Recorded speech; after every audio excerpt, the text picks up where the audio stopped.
Hey everybody, how you doing? It's a classic ASMR one again. And I thought I'd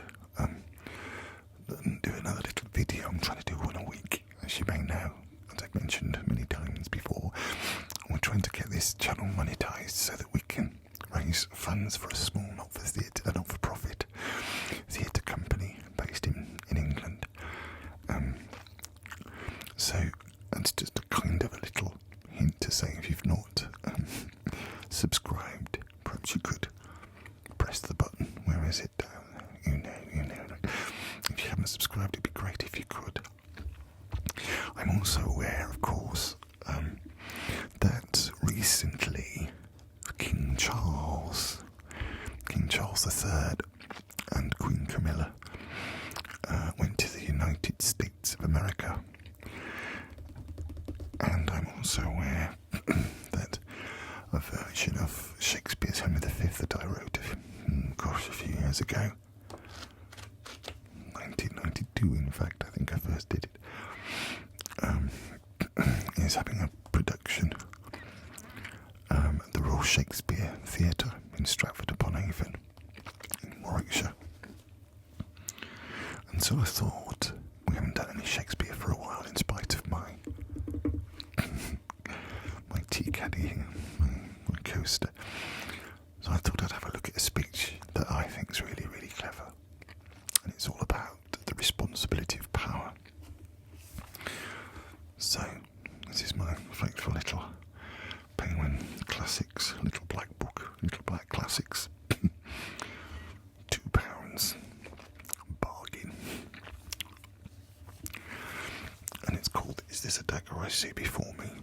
Although, in fact, I think we've looked at this before. And when I shall die, take him out. So take him and cut him out in little stars. We've looked at this before, I do believe.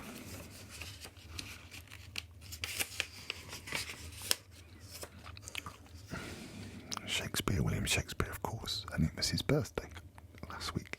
Which is another reason for doing this, we think. Born 1564 in Stratford-upon-Avon, England, and died in 1606. 1616, I should have remembered that. Also in Stratford-upon-Avon, England. The selection of Shakespeare's soliloquies has been edited by Michael Kerrigan. We don't actually know an awful lot about Shakespeare, though. Although every year we do a London Shakespeare's birthday tour, and we go around the parts of South London. Well, South London, not really, Embankment, round by the bank, where the Shakespeare's Globe sits again. And we go to where we know he had a house, but not a lot's known about him. And of course there is a bunch of people called the Oxfordists who don't believe that Shakespeare wrote any of these plays. But that's not for us. Let me just move this out of the way.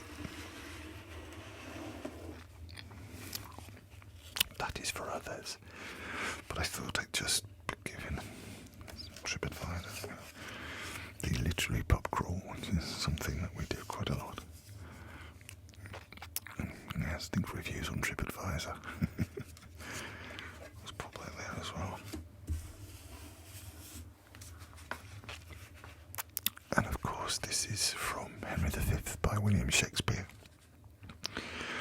And Henry, of course, is made king, has occasion to consider the responsibilities of royal rank. And in Shakespeare's play, Henry V pretends to be someone else and is chatting to some of his soldiers by the fire. And they basically say, we're going to get hammered tomorrow because they're outnumbered by the French. And these other soldiers say, we're going to get hammered and the king won't mind. He's alright, he's a king. Because they don't realise that in fact they are talking to the king. And it turns out to be a bit of a row. Because Henry V, in disguise, says, of course the king is, a man like any other. And they go, yeah, privilege. So they leave him alone. And they say, yeah, it's all right for him, he's the king. We're here because of him. It's his responsibility. So they leave him alone. This is the speech that Shakespeare wrote for him. Upon the king, let us our lives, our souls, our debts, our careful wives, our children and our sins lay on the king. We must bear all, O hard condition. Twin born with greatness, subject to the breath of every fool whose sense no more can feel but his own wringing. What infinite heart's ease must kings neglect that private men enjoy? And what have kings that privates have not too, save ceremony, save general ceremony? And what art thou, thou idle ceremony? What kind of God art thou that sufferest more of mortal griefs than do thy worshippers? What are thy rents? What are thy comings in? O ceremony, show me but thy worth. What is thy soul of adoration?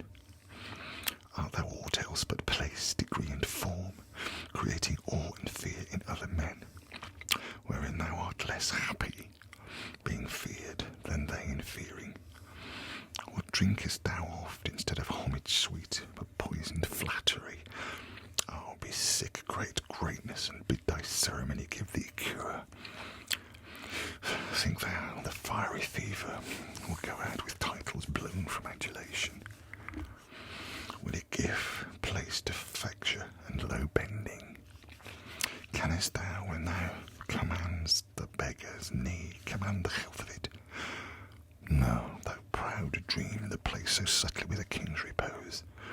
I am a king that find thee, and I know 'tis not the balm, the sceptre, and the ball, the sword, the mace, the crown imperial, the intertissued robe of gold and pearl, the fastened title running for the king, the throne he sits on the tide of pomp that beats upon the high shore of this world.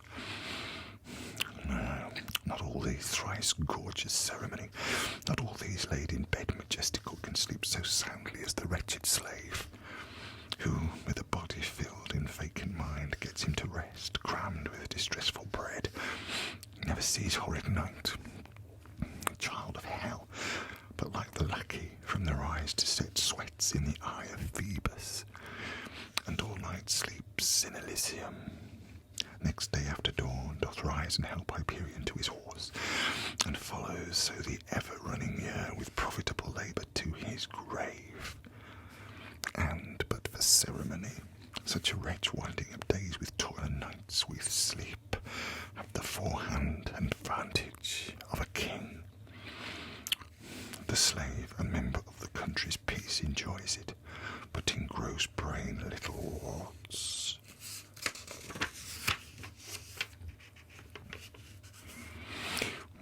What watch the king keeps to maintain the peace, whose hours the peasant best advantages? And of course, as it says here, this will not be a day for careful reckoning, hopes Harry on the eve of the Battle of Agincourt.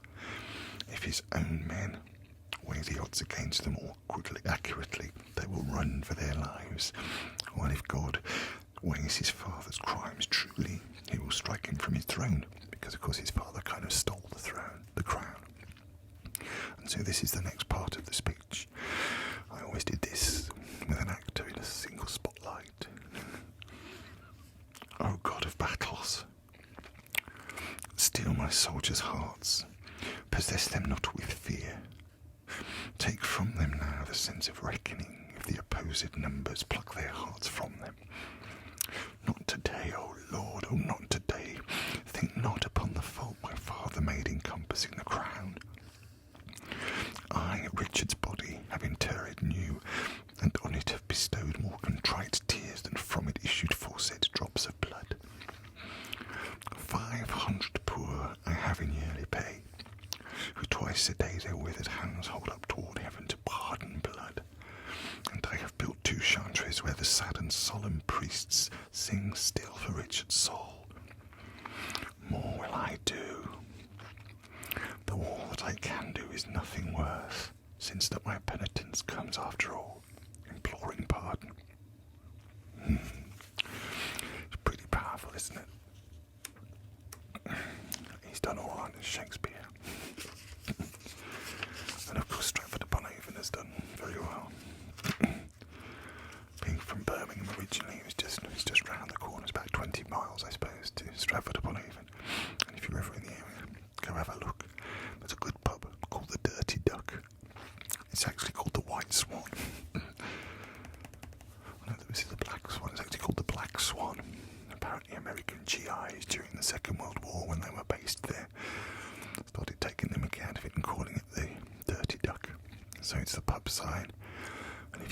pub sign. It's on next, not far from the theatre.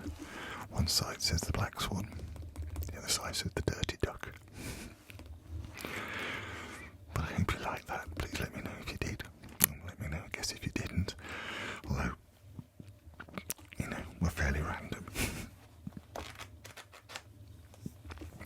I shall leave it here because of the time, but thank you so much again for your attention. Also, thank you very much, by the way, for the nice comments that we've had. It's been very, very nice of you, very kind of you. I mean, people say how horrible the internet can be, and I'm sure it will be, but generally, if you've commented on this channel before, you know who you are. Thank you very much. So I shall leave you until next time, and as always,